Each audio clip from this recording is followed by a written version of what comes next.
चौथे श्लोक से पाठ।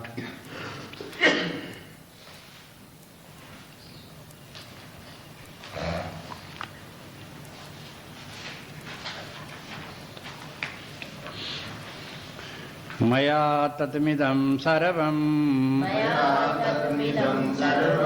जगतव्यक्तिमूर्तिना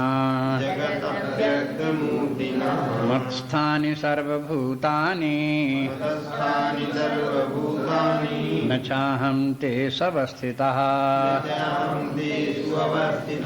न च मत्स्थानि भूतानि पश्य मे योगमैश्वरम् भूतभ्रन्न च भूतस्थो ममात्मा भूतभावना यथाकाशस्थितो नित्यं वायुः सर्वत्र गोमान् तथा सर्वाणि भूतानि मत्स्थानीत्युपधारय सर्वभूतानि कौन्तेय प्रकृतिं यान्ति मामकाम् कल्पक्षये पुनस्तानि कल्पादौ विसृजाम्यहम् सर्वभूतानि कौन्तेय प्रकृतिं यान्ति मामिकाम् कल्पक्षये पुनस्तानि कल्पादौ विसृजाम्यहम्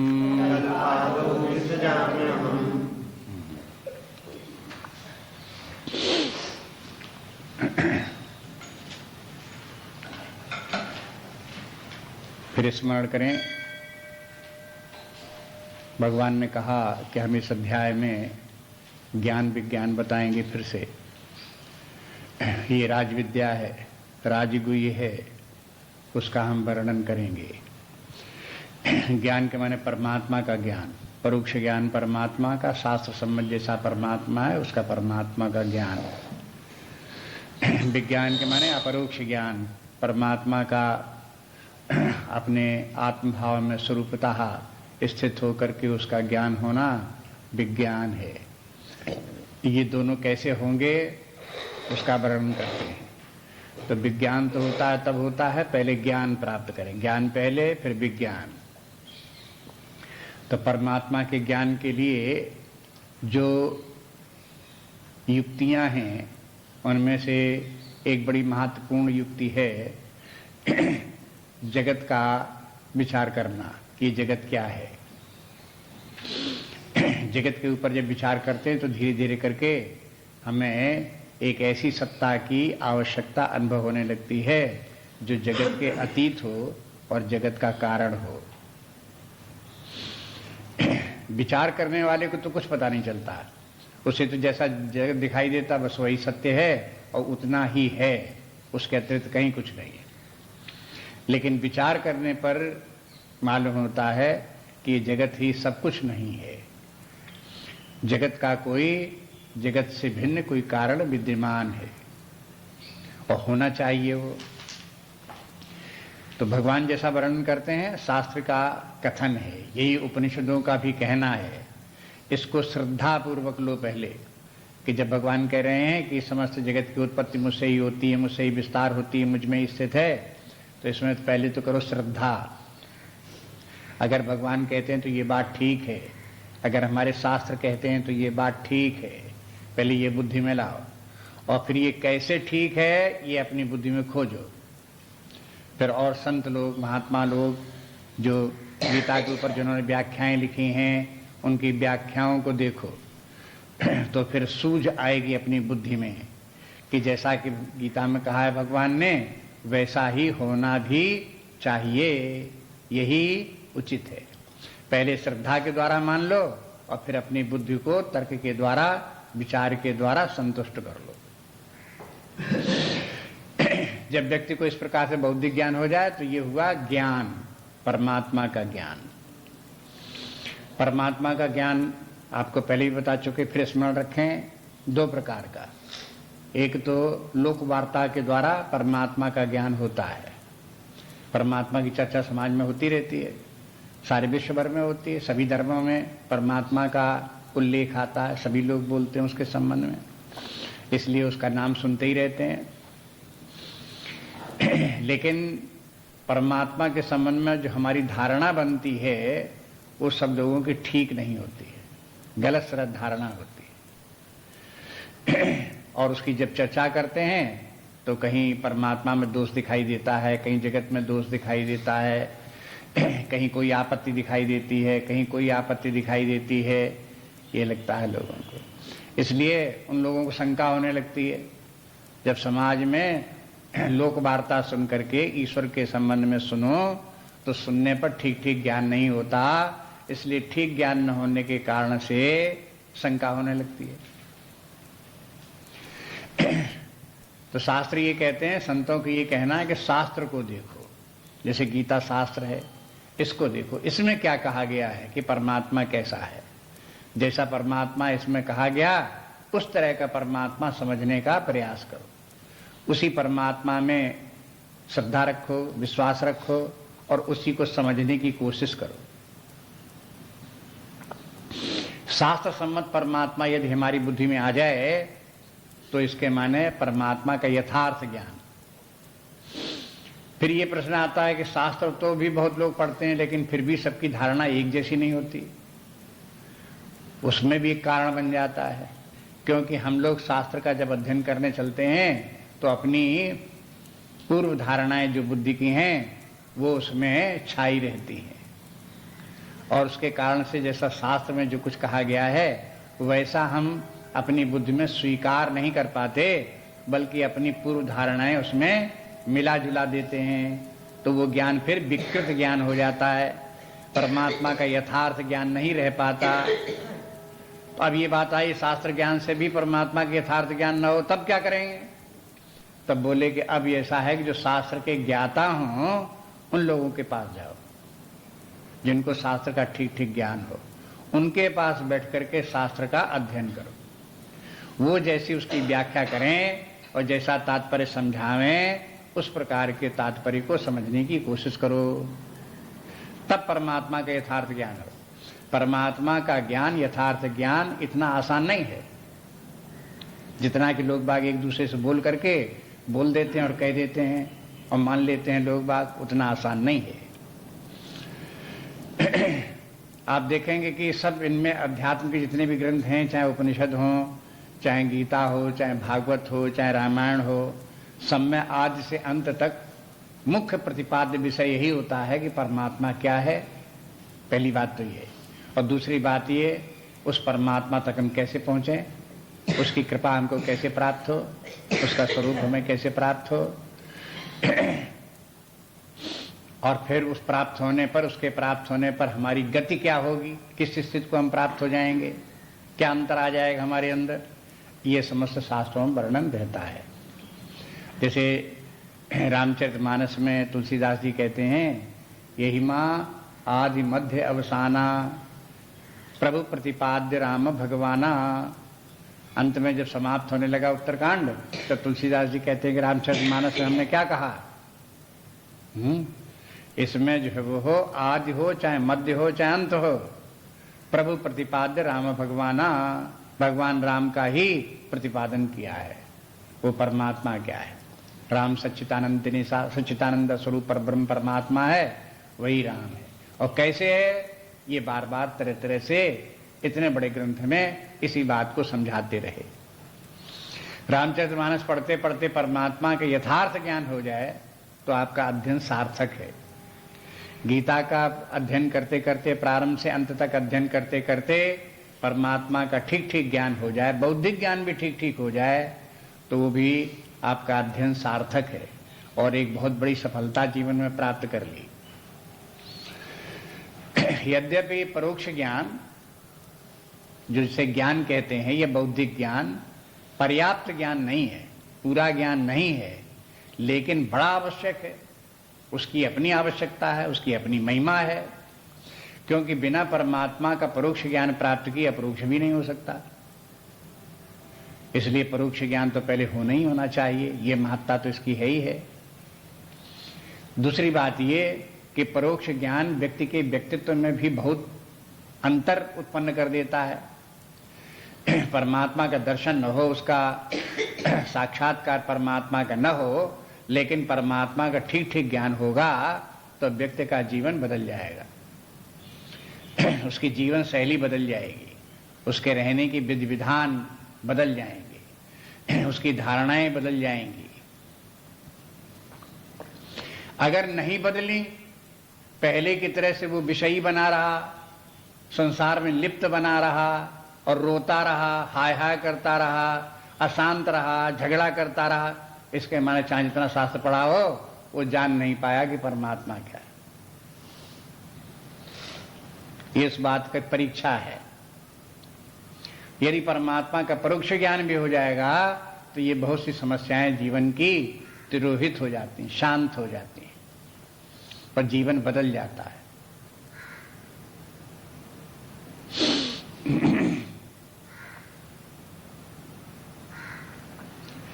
लेकिन जहां परमात्मा का अपरोक्ष ज्ञान हुआ, साक्षात दर्शन हुआ, हाँ, तब तो व्यक्ति को पूर्णता प्राप्त हो जाती है और फिर उसका ज्ञान निर्बाध ज्ञान है और फिर उसमें कहीं किसी प्रकार की कोई कमी नहीं रह जाती, न फिर कोई कामना रहती है, न काम में पदार्थ रह जाता है, न कामना करने वाला रह जाता है, न भय करने वाला रह जाता है, न भय उत्पन्न करने वाली कोई वस्तु रह जाती है, न जन्म मरण रह जाता है, न मैं तुम रह जाता है, न लाभ हानि रह जाती है, न जय पराजय रह जाती है।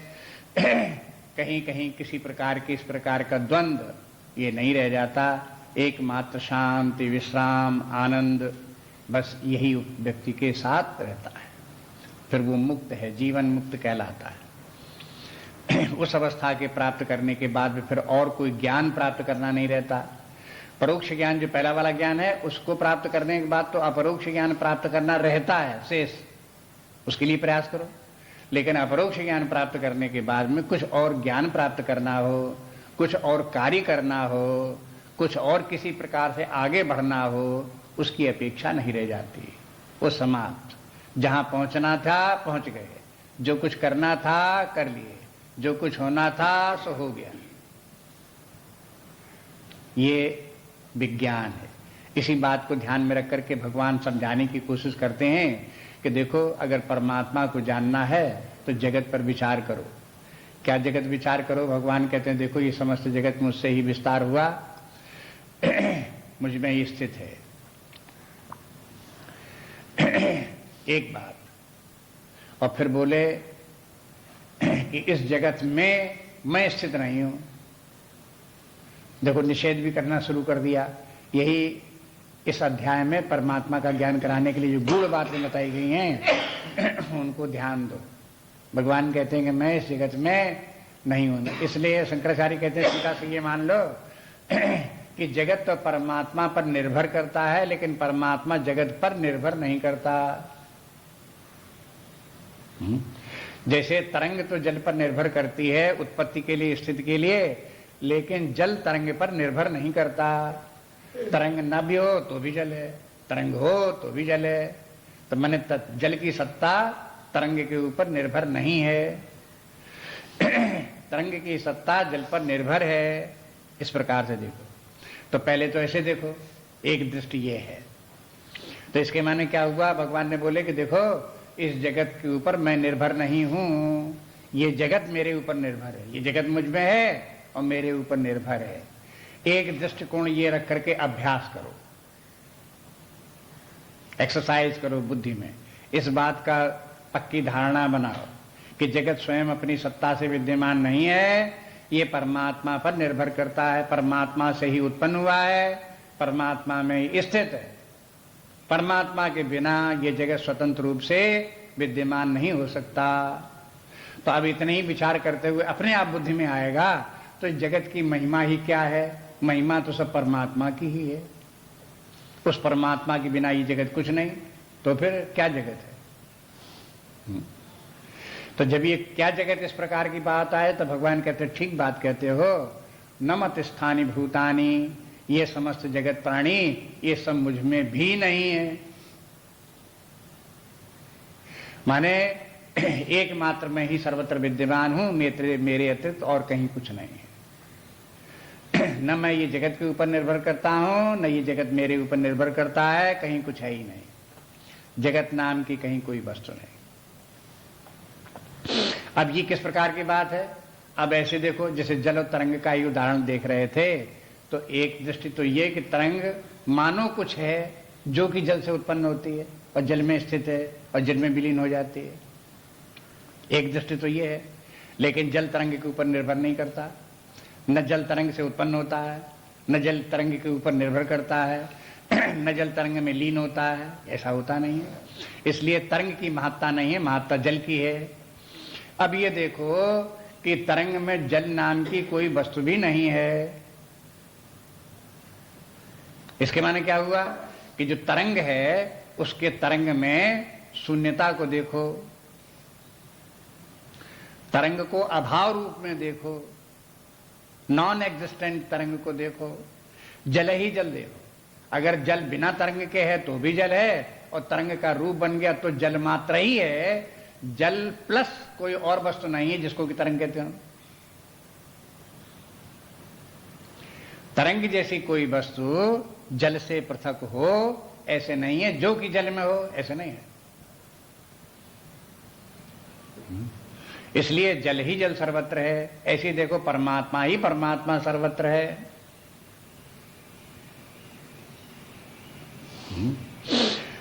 ये जो जल जो कि पहले व्यक्ति को अज्ञान की अवस्था में ये दिखाई देता था कि जगत ही सब कुछ है,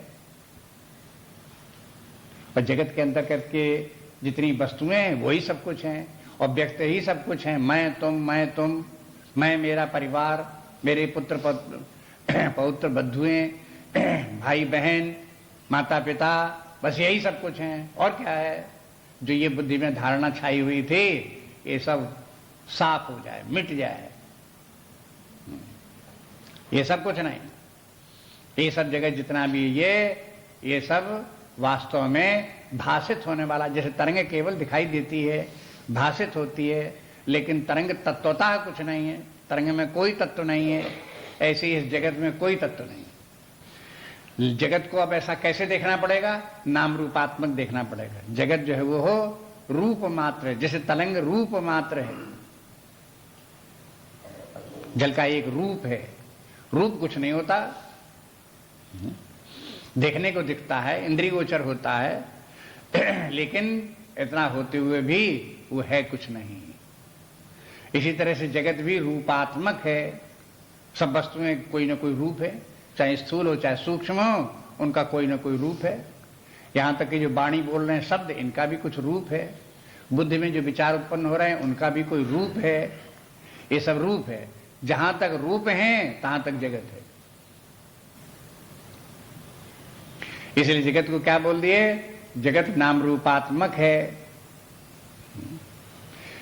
पिछली बार ये भी देख रहे थे, भगवान ने एक उदाहरण दिया, कहा कि देखो जैसे आकाश में वायु स्थित हो, इस प्रकार से ये मेरे साथ जगत का संबंध वैसा ही है। इस उदाहरण में क्या बात आ गई? तो अब एक बात तो ये कि संक्षेप में ये कह सकते हैं कि वायु आकाश का ही एक रूप है। अब देखो जल का ही एक रूप तरंग है, वो तो दिखाई देता है, वो तो स्थूल दृष्टांत है। लेकिन अब जब गूढ़ बातें समझने चले हैं, परमात्मा और जगत को समझने चले हैं, तो थोड़ा सूक्ष्म उदाहरण लो। आकाश भी सूक्ष्म, वायु भी सूक्ष्म। न वायु दिखाई दे न आकाश दिखाई दे, लेकिन वायु जो है आकाश का ही रूप है, और वायु आकाश से भिन्न कोई दूसरी वस्तु नहीं, लेकिन वो वायु आकाश में ही स्थित है, आकाश पर ही निर्भर है, आकाश में ही अंत में विलीन हो जाती है। अब ये आकाश से वायु की उत्पत्ति कैसे हुई, जिन्होंने विज्ञान पढ़ा होगा, साइंस पढ़ी होगी, उनकी बुद्धि में नहीं आएगा, उनकी बुद्धि चकराएगी। ये कहां से बात आ गई? इतना हम साइंस पढ़ गए, दुनिया भर की बातें पढ़ गए, लेकिन कहीं ये बात कहीं नहीं आई कि आकाश से वायु की उत्पत्ति हुई। वायु की बहुत परीक्षा की गई, वायु में कितने कितने प्रकार की गैसेस हैं, क्या क्या इसमें वायु में मिला है, ऑक्सीजन होता है कि नाइट्रोजन होता है कि कार्बन डाइऑक्साइड होता है कि ये होता है कि वो होता है। तमाम बातें तो वायु के संबंध में पढ़ गए, तमाम बातें की परीक्षा कर ली, तमाम बातें निकल आई, लेकिन ये प्रसंग कहीं नहीं आया उन ग्रंथों में कि ये वायु की उत्पत्ति आकाश से हुई।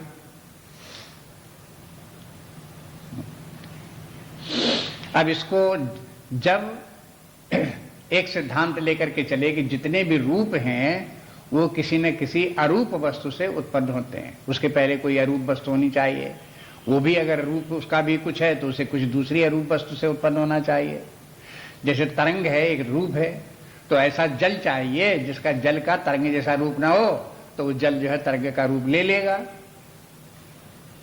लेकिन जल पहले ही पत्थर की तरह से हो, ठोस बर्फ की तरह से, तो तरंग कहां से आएगी? उसमें तरंग बनी नहीं सकती। तो आप देखो कि तरंग रूप कोई धारण करने के लिए कोई फ्लेक्सिबल वस्तु जिसका कि कोई अपना निश्चित रूप ना हो, ऐसी होनी चाहिए। स्थूल उदाहरण में देख लो, मिट्टी से भी घट कब बनता है? मिट्टी को सान के पिंड बनाओ और वो भी फ्लेक्सिबल हो, उसका अपना पिंड का कोई अपना स्थायी रूप ना हो, तो उसको मोड़ माड़ करके घड़ा बना लो, घट का रूप आ जाएगा उसमें से। लेकिन पत्थर, एक का पत्थर ले आओ, चट्टान ले आओ और उसका घड़ा बनाओ, तो चट्टान जब तक मिटेगी नहीं तब तक पत्थर बने, घड़ा बनेगा नहीं। तो इसके माने हैं रूप वस्तु जो जितने भी होते हैं उनके पहले कोई एक अरूप वस्तु होनी चाहिए, तब उससे रूप की उत्पत्ति हो। वायु का यदि आपको कोई रूप समझ में आता है तो इसके माने इसकी उत्पत्ति कहां से हुई, और रूपों की उत्पत्ति भी अवश्य होती है। रूप बिना उत्पन्न हुए अपनी सत्ता से विद्यमान रह नहीं सकते। कोई भी रूप ऐसा नहीं होगा जो अपने आप से विद्यमान हो।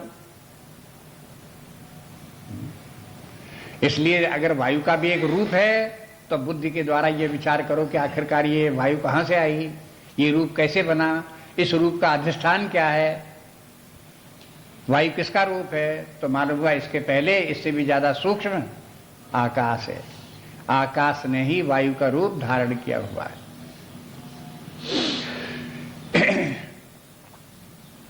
अब जब आकाश वायु रूप बन गया तो अब वायु का क्या हुआ? वायु आकाश से बाहर नहीं जा सकती, आकाश में ही रहेगी। आकाश से ही उत्पन्न होगी, आकाश में विलीन हो जाएगी।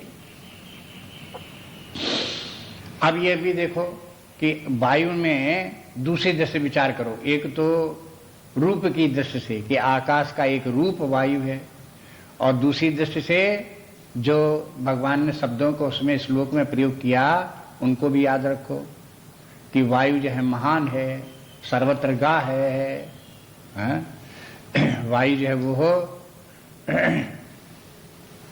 नित्य है। तीन बातें बताई भगवान ने, वायु नित्य है, वायु सर्वत्र गा है, वायु महान है। तो वायु नित्य ऐसी नित्य नहीं कि प्रलय काल में भी वायु बनी रहती हो।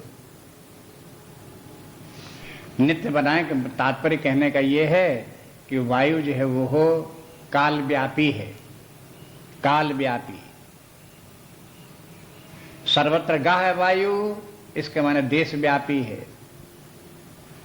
महान है कि माने इसका आकार है, बहुत बड़ी है वायु, बहुत ज्यादा वायु है, इसलिए महानता का उसका रूप है, एक वस्तु करके है वो, नाम रूप और वस्तु। इस प्रकार से तीन बातें, या टाइम, स्पेस एंड कॉजेशन, ये सब मिलकर के जितने जो है वो हो, ये वायु में ये तीनों दिखने लगे। टाइम भी दिखने लगा, स्पेस भी दिखने लगी, कॉजेशन भी दिखने लगा। ये सब लक्षण जगत के हैं। ये जगत के लक्षण जब ये तीनों कार्य करते हैं तो उनके द्वारा जगत की प्रतीति होने लगती है। तो आप कहते हैं कि देखो उस आकाश से वायु की उत्पत्ति होकर के 3 डायमेंशन वर्ल्ड बन गया। अब बस वायु के बाद फिर जब अग्नि की उत्पत्ति हो गई तब तो वो अग्नि दिखाई भी देने लगी और 3 डायमेंशन बने ही रहे।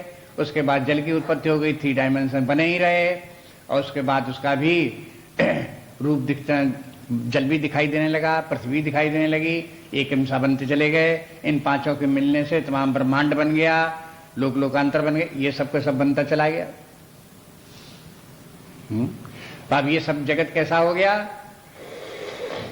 देश काल और वस्तु रूप धारण करके ये जगत इस प्रकार का बन गया। तो परमात्मा से का कहने का भगवान का मतलब ये है कि मुझसे जगत की उत्पत्ति हुई, इस जगत में देश काल और वस्तु ये नाम रूपात्मक हैं, इनकी उत्पत्ति हो गई और ये मुझसे भिन्न कुछ नहीं है। एक बात और देखो, कहीं कहीं इसको मिथ्या कह आए हैं। 7वें अध्याय में बोला कि देखो ये सब जगत इस प्रकार से मिथ्या है, माया में है, ये बताया है। अब मिथ्या शब्द का प्रयोग ना करो, लेकिन ये कह दो कि कभी कह दो ये जगत है और कभी कह दो ये जगत नहीं है। अगर दोनों शब्दों का इस जगत के संबंध में प्रयोग कर दो तो जगत कैसा हुआ? हाँ?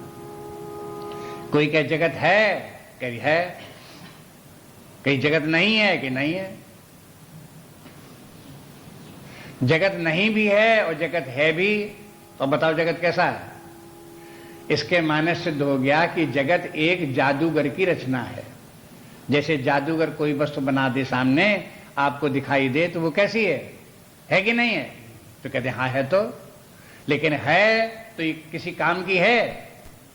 जैसे उसने हजारों सिक्के बना के रख दिए तो बन गए कि हाँ बन गए, लेकिन इनको ले जाओ बाजार में, चलेंगे, इनसे कोई खरीद बिक्री होगी कि कुछ नहीं होगी? तो इसके माने सिक्के नहीं है कि हाँ नहीं है। जो व्यक्ति वस्तु है भी कही जाए और ये भी कहा जाए कि नहीं भी है, तो उसकी वस्तु माया में हो गई, मिथ्या हो गई। बस ये मिथ्या शब्द का प्रयोग ना भी करें, माया शब्द का प्रयोग ना भी करें, तो अपनी बुद्धि से ये समझ लेना पड़ेगा कि जगत ऐसा ही है जैसे जादूगर का हो। बस सो नर इंद्रजाल नहीं भूला, जा पर होय सो नट अनुकूला। नट के माने जो जादू करने वाला जो है उसे नट बोलते हैं, जादूगर। तो बोले परमात्मा जादूगर है, जिसके ऊपर वो कृपा करे, उसे दिखा दे कि जगत तो देखो हम बना देते हैं, ये सब झूठा है, इंद्रजाल मात्र है, तुम इसमें भटकना नहीं, इसके चक्कर में मत पड़ना, इसके मोह में मत पड़ना, इसके लोभ में मत पड़ना। इंद्रजाल है ये तो सब, इंद्रजाल के माने जादू है, माया में है। बस इसी बात को बताने चलते हैं, लेकिन बोलते रहते हैं जगत की उत्पत्ति हुई और प्रलय हुई, ऐसे जो बोलते रहते हैं वो उसी अर्थ में बोलते रहते हैं जादूगर ने कोई जादू की कोई चीज बना दी। जादू आपने भी बहुत से देखे होंगे, हमने भी देखा जादू। एक बार देखा एक व्यक्ति ने, इतनी बड़ी पिटारी थी और उस पिटारी बंद थी, वो अपने पास ऐसे रखा रहा, पिटारी दिखाई और पिटारी के भीतर खोल के दिखा दी, ढक्कन खोल के दिखा दिया कि देखो पिटारी खाली, कि हाँ खाली, हाथ से ऐसे करके दिखा दिया बिल्कुल खाली, ढक्कन खाली, ढक्कन बंद कर दिया। बंद करके उसने ढक्कन को रखा अपने पास और फिर यहाँ से ढक्कन को खोला और उसमें से एक कबूतर निकाल करके छोड़ दिया, गुटर गुटर करता हुआ चल दिया। उसने दूसरा कबूतर निकाला, गुट गुट गुट करता उड़ता हुआ चल दिया। फिर तीसरा कबूतर निकाला, उसमें से उस पिटारी में अगर कबूतर भरे भी होते तो उसमें उतने कबूतर 15 कबूतर उसने निकाल दिए, उस उतनी बड़ी पिटारी में 15 कबूतर आ भी नहीं सकते थे। अगर किसी तिकड़म से उसने भर दिए होते, छिपा लिए होते कहीं पर, हाँ, और निकलते हुए कबूतर दिखाई दिए तुम्हें, और दिखाई दिए कबूतर। हाँ, अब क्या हो गया ये? हाँ, अब कभी कभी आप कहते हैं कि देखो ये है नजर बंद कर दिया, ये जादूगर क्या है, नजर बंद कर देते हैं। जो उनके मन में आता है कि ऐसा दिखाई दे, वैसे ही दिखाई देगा आपको। उसके मन में आ गया कि कबूतर दिखाई दें तो सबको कबूतर दिखाई देने लगे। उसके मन में आ गया कि लोगों को सिक्के दिखाई दें तो लोगों को सिक्के दिखाई देने लगे। ऐसे ही ये जगत जितना भी है ये है नजरबंद। नजरबंद माने ज्ञान की आंखें बंद और आपको जो है अज्ञान की दृष्टि से नाना रूप जगत आपको दिख रहा है। ये बताना चाहते हैं कि देखो इस प्रकार का ही है। तो इसमें जगत की रचना भी बताते रहते हैं और जगत का विनाश भी बताते रहते हैं, लेकिन बताने का तात्पर्य ये कि जिससे जगत की उत्पत्ति होती वही तो है मुख्य रूप से, और जगत उसकी तुलना में अपेक्षा से कुछ नहीं है। इसी बात को ध्यान में रख करके आगे के श्लोकों को देखें और वही जगत का वर्णन भगवान आगे करते जाते हैं। ये जगत की रचना का उल्लेख अन्य अध्यायों में भी कई जगह आया है। उन सबको एक स्थान पर करके अगर देखो तो सबको पढ़ने के बाद में, सब श्लोकों को देखने के बाद में ये समझ में आ जाएगा कि परमात्मा ही एकमात्र सत्य है और वही सर्व सब कुछ है, और परमात्मा के अतिरिक्त कहीं कुछ नहीं है। सर्वम खलविदम ब्रह्म, ये जो कुछ है सब ब्रह्म ही है।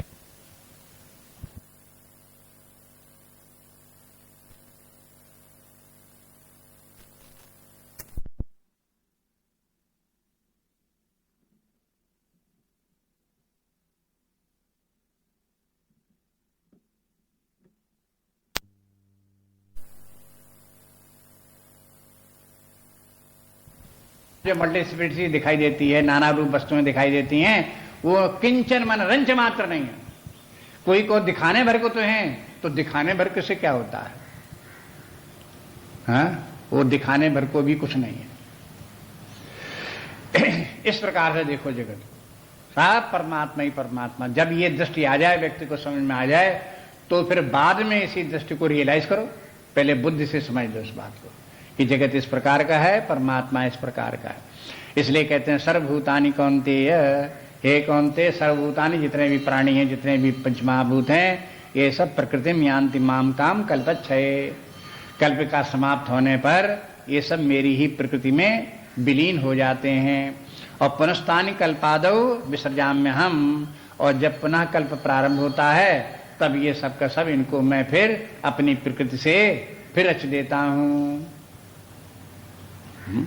जैसे जादूगर बोल रहा हो, आओ जादू देखो, मैं तुमको कबूतर दिखाऊंगा, मैं तुमको रुपए बना करके दिखाऊंगा, मैं तुम्हें किसी व्यक्ति के 2 टुकड़े कर दूंगा और जोड़ के दिखा दूंगा। ऐसे करके जैसे जादूगर कह रहा हो, तो ऐसे ही कहते हैं भगवान के, देखो ये सब का सब मैं इन सबका विस्तार फैला देता हूं और इनको सबको समेट लेता हूं। जब कल्प के प्रारंभ में तो सारे जगत के नाम रूपात्मक जगत का विस्तार कर दिया, कल्प समाप्त हुआ तो सबको समेट करके अपने भीतर इन सबको कर लिया, समाप्त हो गए सबके सब। लेकिन कैसे करते हैं? एक शब्द देखो, प्रकृति यहां आ गया फिर। अभी तक प्रकृति का नाम नहीं लिया था, यहां प्रकृति आ गया फिर कि सर्वभूतानि प्रकृतिम यान्ति माम काम कल्पच्छय। सबके सब जितनी भी रचना है, चाहे परा प्रकृति हो चाहे अपरा, ये सब के सब प्रकृति में ही आकर के लीन हो जाते हैं, मेरी प्रकृति में आकर के लीन हो जाते हैं। अब इसके माने है परमात्मा और परमात्मा की प्रकृति, इसकी तरफ ध्यान देना चाहिए। हाँ? इन दोनों का क्या संबंध है? अब जगत की तरफ से ध्यान हटाओ। अब ये देखो कि जगत के 2 रूप हो गए, एक तो अव्यक्त प्रकृति हो गई और दूसरी व्यक्त प्रकृति हो गई। जगत की रचना हो गई तो प्रकृति का व्यक्त रूप मैनिफेस्टेड फॉर्म आ गया, और जब जगत का प्रलय हो गई तब अनमैनिफेस्टेड फॉर्म का प्रकृति का हो गया, तो वो अव्यक्त प्रकृति कहलाएगी। अव्यक्त प्रकृति की बात भी भगवान ने पहले कही थी उसमें 4थे अध्याय में, जगत अव्यक्त मूर्तना मया अव्यक्त मूर्तना जगत सर्वम ततम। मुझ अव्यक्त मूर्ति से ही ये सारे जगत की उत्पत्ति हुई। वो जो अव्यक्त मूर्ति थी वो प्रकृति ही है। कौन से प्रकृति? जो अव्यक्त प्रकृति है। अव्यक्त प्रकृति, प्रकृति में मूर्ति। जब मूर्ति की बात आएगी तो जरूर प्रकृति होगी, रूप आएगी तो जरूर ही प्रकृति होगी, जरूर ही जगत होगा, जरूर ही माया होगा। इसलिए इसमें जब अव्यक्त मूर्ति कहा तो इसके माने मूर्ति 2 प्रकार की, एक अव्यक्त मूर्ति, दूसरी व्यक्त मूर्ति। तो ये जगत जो दिखाई दे रहा है हम लोगों को, ये पर उसी की व्यक्त मूर्ति है। और जब प्रलय काल होती तब क्या हो जाता है? ये सब अव्यक्त मूर्ति इसके हो जाते हैं, फिर दिखाई नहीं देता, उपलब्ध नहीं होता, लेकिन अव्यक्त रूप में रहता फिर भी है, तो अव्यक्त मूर्त हो गया। जो अव्यक्त मूर्त है वो प्रकृति है। अब प्रकृति को भी आप ये मत समझो कि कोई ठोस पदार्थ है, ऐसे नहीं कि कोई मैटर है, सॉलिड मैटर कोई है, ऐसे प्रकृति के माने ये नहीं है। प्रकृति के माने स्वभाव। स्वभाव, हर व्यक्ति का अपना अपना स्वभाव। जैसे एक व्यक्ति का स्वभाव है, गुस्से का स्वभाव है, क्रोधी स्वभाव है, तो स्वभाव कोई उस व्यक्ति का कोई मैटर, पत्थर की तरह ठोस वस्तु थोड़ा है कि निकाल के बाहर धर दे कि देखो ये मेरा क्रोध रखा हुआ ठोस वस्तु ही है, और उसको अपने भीतर धर ले, फिर कह दिए देखो मेरा क्रोध हमने अपने भीतर धर लिया। ऐसी कोई वस्तु थोड़ी है, वो तो एक स्वभाव है। तो जो स्वभाव के अर्थ में नेचर का प्रयोग करते हैं, प्रकृति का प्रयोग उसी अर्थ में प्रयोग करते हैं। अब इसको समझने के लिए आप इस प्रकार से भी देख लो कि जैसे हम लोग रात्र में सोते हैं और स्वप्न देखते हैं, तो स्वप्न, हर व्यक्ति के स्वप्न अलग अलग प्रकार के होते हैं। क्यों होते हैं? क्योंकि सब लोगों के स्वभाव अलग अलग हैं। स्वभाव अलग अलग के माने क्या हुआ? सबकी प्रकृति अलग अलग है। तो जिस व्यक्ति की जैसी प्रकृति है वैसा ही स्वप्न की रचना सोते समय हो जाती उसकी। अब अगर स्वप्न की रचना प्रकृति से होती है, हमारी प्रकृति से स्वप्न की रचना होती है, तो वो हमारी प्रकृति क्या चीज है? अभी कोई दिखाने की बात तो है नहीं, आपको अपने ज्ञान नेत्र से स्वयं विचार के द्वारा अपने आप में पहचानना पड़ेगा। बस बिना पहचानने से तो समझ में आएगा नहीं। अपनी प्रकृति को अपने आप पहचानो। आपकी प्रकृति अच्छी है, बुरी है, संतोष की है, शांति की है कि क्रोध की है, जो झगड़े की है, फिसाद की है, किस प्रकार की आप किस प्रकृति है, अपनी प्रकृति को पहचानो। बस अब ये प्रकृति हमारी प्रकृति और प्रकृति से हमारा संबंध किस प्रकार का है? अब ये भी आप देखोगे तो ये कोई दो वस्तुएं नहीं है। हम और हमारी प्रकृति दो वस्तुएं नहीं है, ये कहने का प्रयोजन। ये प्रकृति भी हमसे अलग होकर के नहीं रह सकती। अगर हमारी प्रकृति से ही स्वप्न की रचना होती हो तो जब हम जाने लगे तो अपनी प्रकृति को कमरे में छोड़ जाएं और वो प्रकृति रात में स्वप्न की रचना करती रहे और हम अपने चले जाएं। कैसे हो सकता है? नहीं हो सकता। क्यों? प्रकृति हमारे साथ लगी रहेगी, जहां हम जाएंगे वहां प्रकृति हमारी जाएगी।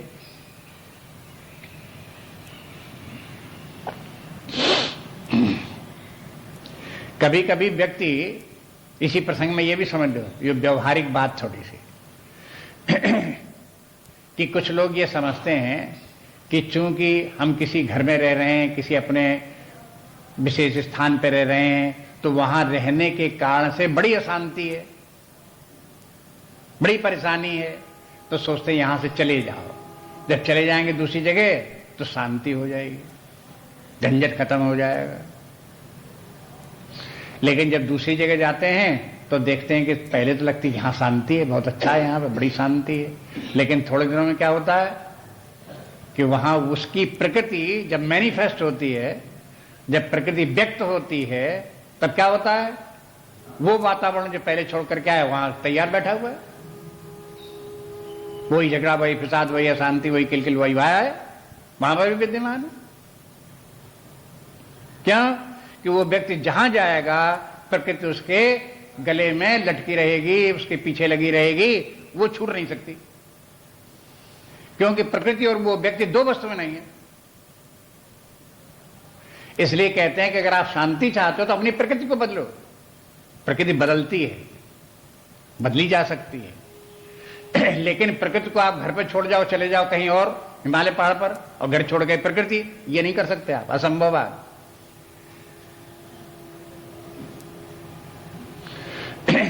इसलिए जो है यह प्रकृति का संबंध हमसे किस प्रकार का है उसको आप देखो, पहचानो, समझो। जैसा हमारा संबंध प्रकृति से है, ऐसे ही परमात्मा का संबंध परमात्मा की अपनी प्रकृति है। उसकी प्रकृति क्या है? नाम रूपात्मक जगत का विस्तार कर देना, इस प्रकार की प्रकृति है। और परमात्मा अपनी प्रकृति को जानता भी है, और परमात्मा अपनी प्रकृति का स्वामी भी है। हम लोगों का क्या हो गया? जीव के माने क्या है? पर्रा उलट गया। उलट जाने के माने क्या हो गया? प्रकृति हमारे सिर पर सवार हो गई और हम प्रकृति के अधीन हो गए। प्रकृति हमारे साथ भी है, लेकिन प्रकृति हमारी, प्रकृति हमको जैसा नचाती है वैसा नाचना पड़ता है।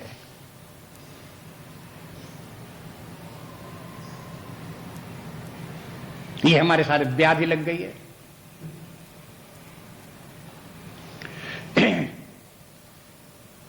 प्रकृति के हम स्वामी नहीं है, लेकिन परमात्मा जो है वो अपनी प्रकृति का स्वामी है।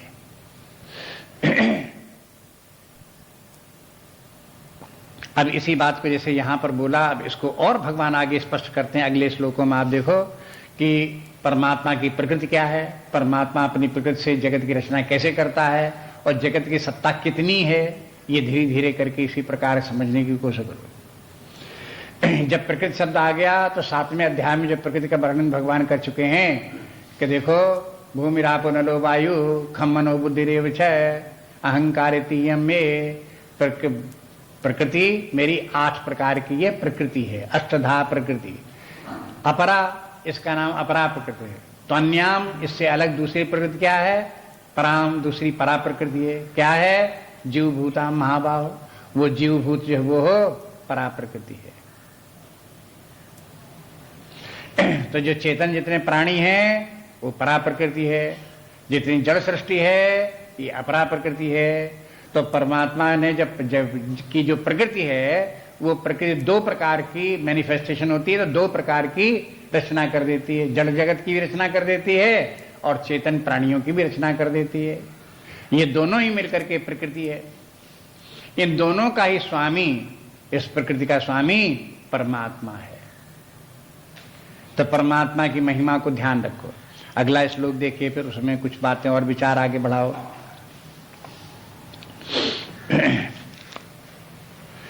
प्रकृतिम स्वामवष्टभ्य विसृजामि पुनः पुनः भूतग्रामिमं कृत्स्नम् अवशं प्रकृतिर्वशात् प्रकृतिं स्वामवष्टभ्य विसृजामि पुनः पुनः भूतग्रामिमं कृत्स्नम् अवशं प्रकृतिर्वशात्।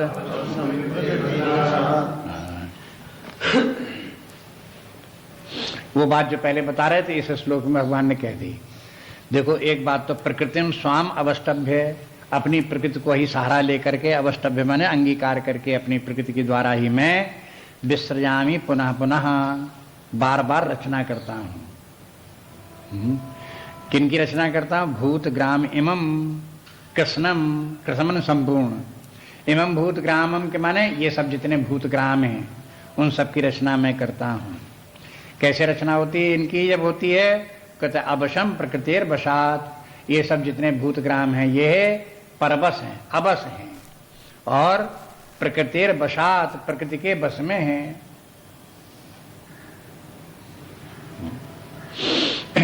भगवान अपने आप को प्रकृति के बस में नहीं कहते कि मैं प्रकृति के बस में हूं। वो आगे चल करके भगवान कह देंगे कि देखो मैं प्रकृति के बस में नहीं हूं। लेकिन परमात्मा की जो प्रकृति है जगत की रचना करती है, जीवों की रचना करती है, तो जो जीव हैं ये प्रकृति के बस में हो जाते हैं। वो यही बता दिया, अवशम प्रकृतिर वशात। भूतग्राम के माने क्या है, देखो भूतग्राम का एक अर्थ तो शाब्दिक अर्थ है, भूत के माने प्राणी और ग्राम के माने समूह। जितने भी नाना प्रकार के प्राणी उनका समूह, चाहे मनुष्य हो, चाहे कीट पतंग पशु पक्षी हो, पादप हो, सरीसृप हो, कुछ भी हो, जितने भी प्राणी हैं, जीवधारी जितने भी हैं, ये सब के सब जो है वो हो, उनके समुदाय को ग्राम माने समुदाय, ग्राम माने गांव। गांव को ग्राम क्यों कहते हैं, क्योंकि वहां कुछ लोगों का समुदाय रहता है, इसलिए ग्राम कहलाता है। इसी तरह से यहाँ पर बोल दिए कि भूत ग्रामम, कि जितने भी प्राणी हैं उन सबका समुदाय जो है वो हो, जो उतना हमने उत्पन्न किया है, ये सबका सब भूत ग्राम जितने भी हैं ये सब प्रकृति के बस में हैं। प्रकृति ने उत्पन्न होकर के इनकी रचना की है और प्रकृति के बस में है। जैसे प्रकृति इनको चलाती है उसी प्रकार से ये सब प्राणी चलते हैं। एक अर्थ तो ये शाब्दिक सा अर्थ है, सरल सा अर्थ है। अब देखो थोड़ा सांकेतिक अर्थ देख लो या मनोरंजनात्मक अर्थ समझ लो। भूत के माने क्या है, हैं? भूत जानते हो? जहां शमशान घाट होता है वहां भूत रहते हैं, उनको भूत कहते हैं। जो मर गए, जब नहीं है सब भूत हैं सब। अब भूत ग्राम के माने जहां भूत ही भूत रहते हो, जैसे शमशान घाट में चले जाओ, बिठूर में चले जाओ, कानपुर में चले जाओ, कहीं वैभव घाट पर, तो जहां वहां पहुंचोगे तो रात में सब वो भूत जो है इकट्ठे होते हैं, और इकट्ठे होकर के रात में फिर नाचते गाते हैं, ढोलक बजाते हैं। हाँ? फिर उनका खाने पीने का इंतजाम होता है, सब खाते हैं भूत बैठ करके। हाँ? ये सब दिखाई देता वहां पर। भूतों का खाना पीना, नाचना गाना और सैकड़ों भूतों का इकट्ठा होना सब होता है। लेकिन होता क्या है, जहां दिन की रोशनी हुई तहां वो सब के सब लापता हो जाते हैं, वहां कोई भूत नहीं रह जाता है। इसके माने क्या है? भूत कैसे हैं? भूत देखने मात्र को हैं, और भूत अपने आप में हैं कुछ नहीं।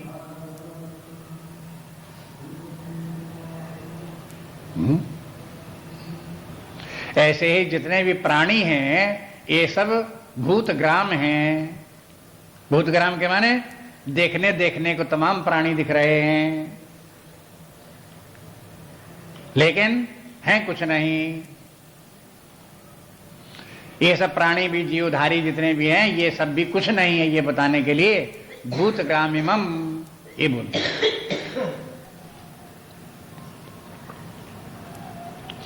संस्कृत का भूत शब्द ऐसा अर्थ देता भी है, कोई ऐसी बात नहीं कि जबरदस्ती करके प्रयोग में अपने व्यवहार की भाषा में भूत बोला जाता हो, ऐसे हो सो नहीं है। आप जानते हो भूत, भविष्य, वर्तमान, तो भूत के माने क्या है? जो चला गया, डेड पास्ट, डेड पास्ट भूत।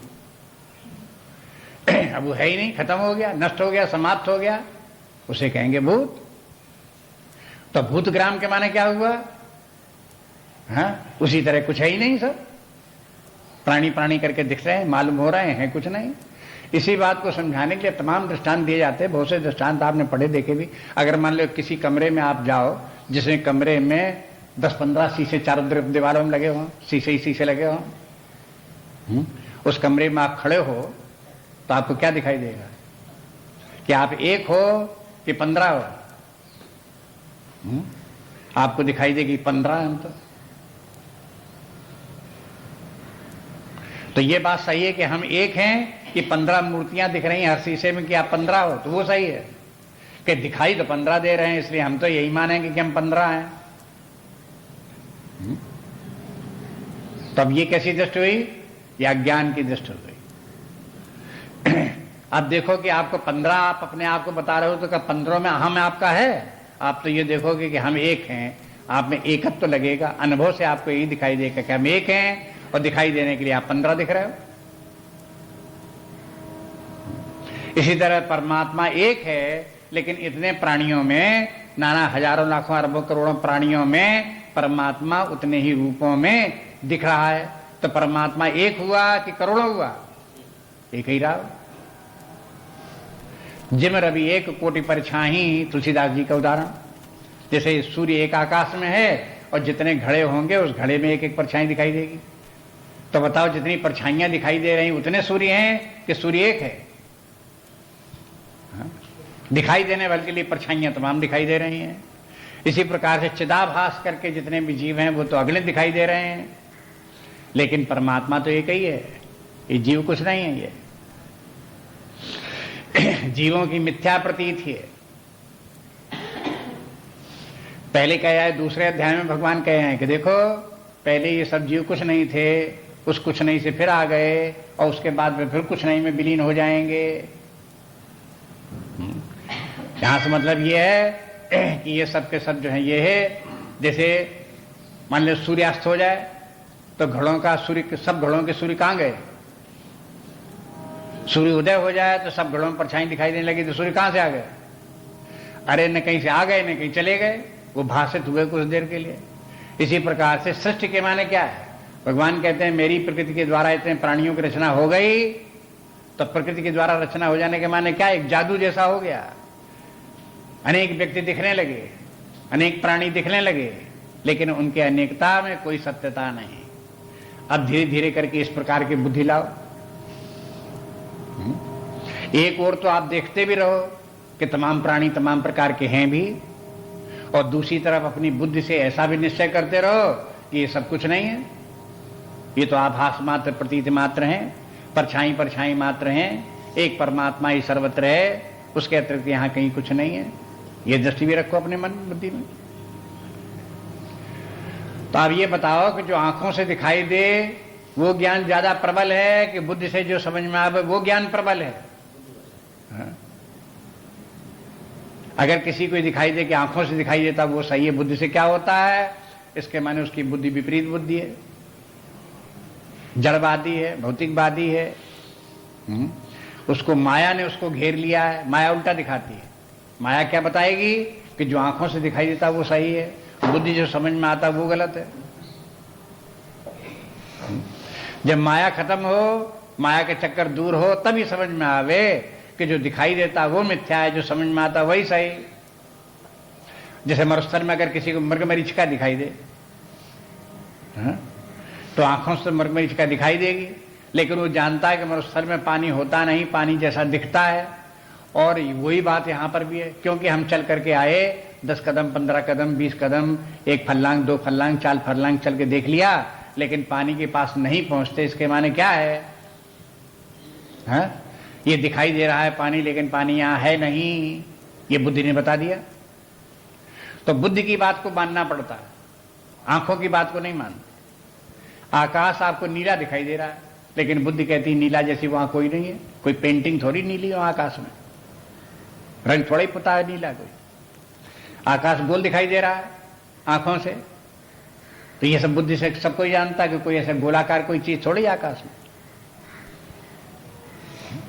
तो ऐसे आप देखो कि जो आंखों से दिखा करता है वो सब सत्य ही होता हो, इस प्रकार से नहीं है। बुद्धि से के द्वारा हम उसका सुधार भी करते हैं। इसलिए इन सब बातों को विचार करते करते ये देखो कि जितना भी नाम रूपात्मक जड़ जगत है ये भी रूप मात्र है, तत्वता परमात्मा ही है। जितने भी प्राणी हैं ये भी तत्वता परमात्मा ही है। परमात्मा के अतिरिक्त ये प्राणी, नाना रूप प्राणी हजारों करोड़ों संख्या में कितने ही दिखाई दें, लेकिन ये सब कुछ नहीं है।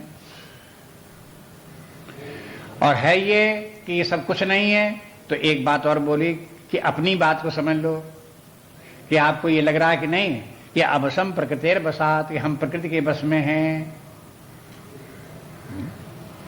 अब हम प्रकृति के बस में हैं, इसका भी अर्थ देख लो।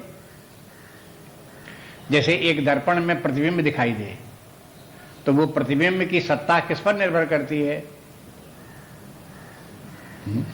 एक और तो दर्पण के ऊपर निर्भर करती है, दूसरी तरफ सूर्य पर, हमारे उसके ऊपर दिखाई बिंब के ऊपर निर्भर करती है। अगर दर्पण के सामने बिंब न हो तो प्रतिबिंब कहां से आएगा? और दूसरी बात, दर्पण की सरफेस, रिफ्लेक्टिंग सरफेस न हो तो भी प्रतिबिंब कहां से आएगा? तो इसके माने प्रतिबिंब क्या होता है? वो उसकी सत्ता दूसरे पर निर्भर करती है, स्वयं उसकी सत्ता नहीं होती, उसकी सत्ता दूसरे पर निर्भर है। इसी प्रकार से समस्त जीवों की सत्ता प्रकृति के ऊपर निर्भर है, परमात्मा पर निर्भर है। अपनी सत्ता उसकी कुछ नहीं है।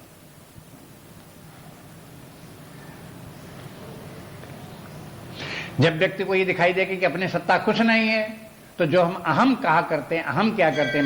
मैं, अपने शरीर की ताकत, अपने धन की ताकत, अपने परिवार की ताकत, अपनी बुद्धि की ताकत, उस अहम का क्या हुआ? कहां एग्जिस्ट करता है अहम? अहम नाम की कोई वस्तु ही नहीं, खत्म।